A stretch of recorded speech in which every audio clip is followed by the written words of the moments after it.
Bon les gars, ça fait 7 mois que la deuxième partie de l'iceberg est sortie. Je m'en excuse, mais je suis enfin décidé à terminer ce projet. Et si vous en voulez plus, l'espace commentaire est fait pour. Bonjour, moi c'est Tifarox et bienvenue sur la dernière partie de l'iceberg terrifiant de YouTube. On s'est arrêté sur la partie immergée, à présent bienvenue sur les eaux profondes. Bienvenue dans Creepy Founds épisode 9, bon visionnage.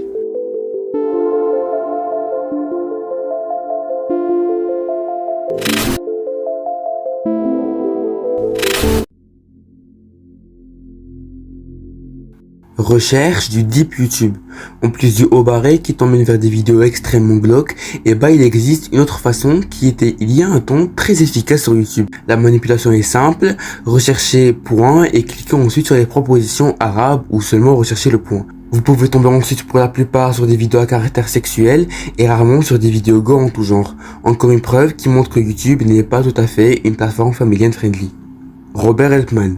Je ne vais pas m'y attarder car j'ai déjà fait une vidéo dessus. Mais Robert Helpman est une chaîne YouTube qui filme un cadavre nommé Daisy dans des situations aléatoires. The Human Pet.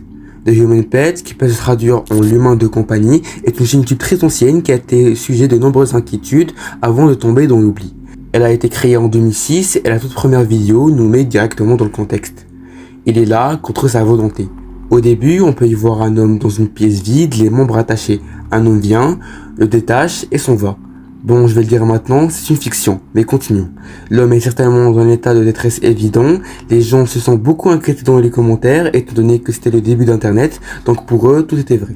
Il y a eu beaucoup de suppressions de vidéos, ce qui a conduit au propriétaire de la chaîne à faire plusieurs disclaimers pour montrer que c'est qu'une fiction. Toutes les vidéos étaient bien, malgré une fin assez décevante. J'aime beaucoup StarRG car c'est non seulement le tout premier à être interactif sur YouTube, il a été très influent malgré qu'il soit tombé dans l'oubli la plus totale au cours des années.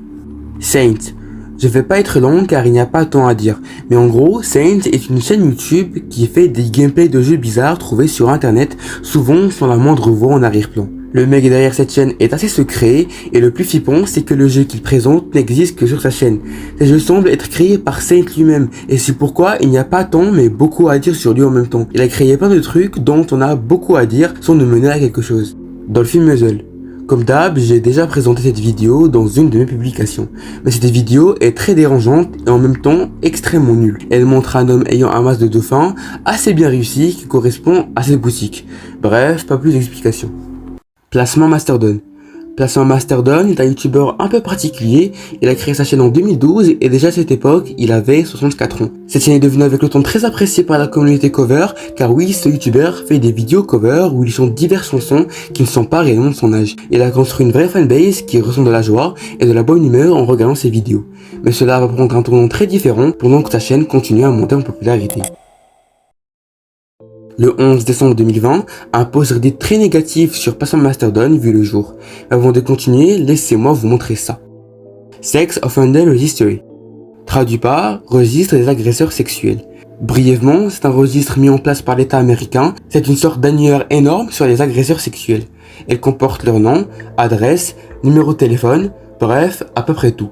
Donc n'importe qui peut accéder à ce site et taper un nom pour voir si oui ou non c'est un agresseur sexuel. Alors, quelqu'un a essayé de rechercher Placement Mastodon, donc Edward Owens. Et il est tombé sur cet article, et ce qu'il a commis est très grave.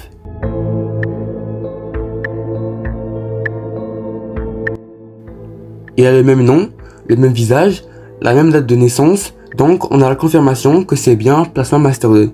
Il y a encore une chose, cet article a été mis en 2019. Le document précise qu'il aurait eu des contacts inappropriés avec un enfant, sans aucune précision. Et c'est comme ça que Placement Mastodon a connu une descente aux enfers affolante, et une leçon qu'on peut en tirer, et que les apparences sont parfois trompeuses. Alan Tutorial. Je tenais à la mettre dans l'iceberg, car c'est une fiction tout simplement incroyable. Pour résumer, c'est une série de tutoriels produits par Alan, et à travers les vidéos, la santé mentale d'Alan se détériorise, et si vous voulez plus de détails, foncez voir ma vidéo sur le sujet. On a fini avec cette avant-dernière partie de l'iceberg. Les sujets qui vont suivre vont être extrêmement choquants, donc si vous êtes sensible, arrêtez-vous là. Plongez encore plus profond, et bienvenue dans le noir. Rubber Johnny. Rubber Johnny est un court-métrage d'animation britannique réalisé par Chris Cunningham en 2005. Je ne vais pas m'attarder, c'est juste creepy. Voici la vidéo.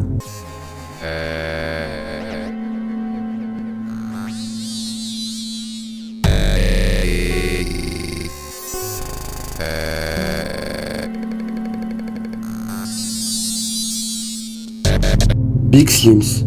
Big Slims fait référence à une chaîne YouTube du même nom ayant posté qu'une seule vidéo. La vidéo est une vidéo russe assez étrange d'un enfant jouant à Minecraft. Il a une voix tremblante, mais sinon le commentaire est assez basique. Rien de spécial, mais cette vidéo est la seule trace d'un individu très sombre et dangereux. Vladislav Rozlyagov est un Russe né le 2 mai 2000 et est issu d'une famille assez compliquée. Ses parents ont divorcé à l'âge de 10 ans et son père est mort, ce qui a changé drastiquement son comportement, devenant de plus en plus violent. En 2015, Vladislav sera admis au collège polytechnique de Kerch, son comportement change, il n'est plus violent et reste éloigné de ses camarades, se renfermant sur lui-même. Il va se mettre à parler sur des forums et va changer de passion. Il va kiffer les armes à feu et les tueries dans les écoles. Son mot le plus recherché est terrorisme, il admire les tueurs en série et les terroristes. Jusqu'au jour où Vladislav va à l'école armé d'un fusil de la pompe, il tue 20 personnes et blesse 70 étudiants, avant de se suicider d'une balle dans la tête. Porno et fétichisme sur YouTube. Si vous ne le savez pas encore, il est très facile de trouver de la pornographie sur YouTube. Comme je vous l'avais dit plus tôt dans l'iceberg, les recherches YouTube avec un pont ou des caractères spéciaux comme le haut barré peuvent vous emmener dans les coins les plus sombres de la plateforme. Et je vous l'avais pas dit plus tôt, en plus des vidéos gore, ces recherches peuvent vous amener à tomber sur des vidéos à caractère pornographique ou fétichiste. Une tactique très ingénieuse pour faire passer du fétiche en vidéo normale, ce sont les vidéos de massage. Dans ces vidéos où on voit principalement des femmes, du fétiche est astucieusement caché. Du fétiche de pieds, de mains, de ventre, de dos, qui ne sont pas modérés par YouTube, car le fétiche n'est pas explicitement présent. Et personnellement, j'ai été choqué de tout ça, de voir comment les gens ont contourné les bots de YouTube. Elsagate. En 2017, un scandale du nom d'Elsagate éclate. Les Elsagate concernaient le contenu pour enfants sur YouTube. Alors le contenu pour jeunes enfants entre 2014 et 2017, c'est de la merde profonde. Et c'est devenu encore plus le cas quand le scandale a débuté. Ces vidéos étaient très dangereuses et néfastes pour les enfants, ne pouvant pas interpréter le danger. Les recommandations suggérées ont été extrêmement choquantes. Des tonnes de vidéos au titre bordélique remplies de tags dans l'objectif que les jeunes enfants cliquent dessus et puis se retrouvent sur du contenu extrêmement osef. Mais surtout, les Elsagate contiennent des thèmes extrêmement inappropriés. Il y a par exemple des références évidentes au sexe, aux drogues, au fétichisme extrême, notamment l'urine et la merde.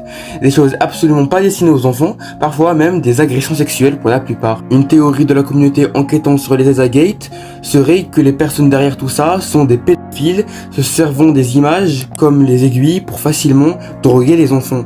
Et d'autres spéculent qu'ils infiltreraient le contenu pour enfants de YouTube pour soi-disant créer une génération bordélique ou bien même des psychopathes. Faux épisode gore My Little Pony.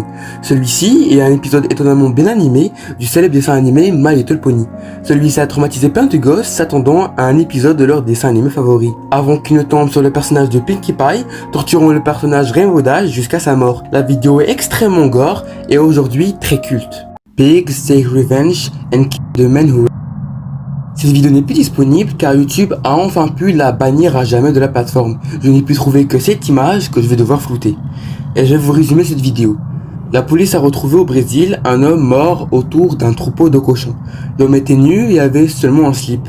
D'après la police, l'homme aurait pratiqué des actes zoophiles avec l'animal avant que celui-ci ne le tue.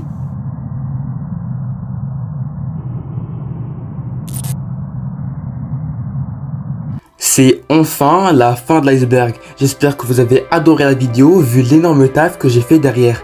Merci de rester jusque là. J'ai plusieurs conclusions dont une très importante. D'abord, YouTube est immodérable. À travers l'iceberg, je me suis dit comment ce genre de vidéos sont restées à ce jour sur la plateforme. Tout ça ne date pas d'hier, mais surtout de la création d'internet. Le deep web ou encore le dark web représente 90% d'internet. Ce que vous voyez, c'est que la face visible de l'iceberg, ce qui représente 10% de la plateforme. Bien sûr, il reste des milliers d'affaires et de vidéos que je n'ai pas traitées. J'espère que vous avez kiffé la vidéo et que vous avez plongé dedans. N'hésitez pas à vous abonner pour me soutenir et soutenir l'énorme taf que je fais. Et je vous dis à la semaine prochaine.